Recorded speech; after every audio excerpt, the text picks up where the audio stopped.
معزز ناظرین و سامعین، السلام علیکم ورحمۃ اللہ وبرکاتہ۔ معزز ناظرین، اخبار الہند چینل پر آپ تمام کا استقبال ہے، خیر مقدم۔ محترم ناظرین، آج کی بڑی خبروں میں سے ایک بڑی خبر سامنے نکل کر جو آ رہی ہے وہ بنگلہ دیش کے وزیر اعظم کے تعلق سے ہیں کہ بنگلہ دیش کی وزیر اعظم شیخ حسینہ واجد صاحبہ 4 روزہ سرکاری دورے پر ہندوستان پہنچ چکی ہیں۔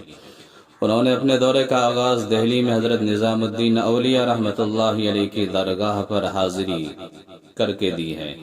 وزیر اعظم حسینہ واجد نے درگاہ شریف پر فاتحہ اور مناجات پڑھی، انہوں نے نفل بھی ادا کیے۔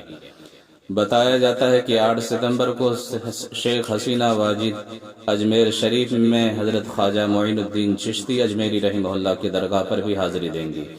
یاد رہے کہ 2010 میں دوسری بار وزیر اعظم بننے کے بعد حسینہ واجد صاحبہ نے اجمیر شریف کی درگاہ پر حاضری دی تھی، بعد ازاں وہ 2017 میں بھی درگاہ گئی تھی۔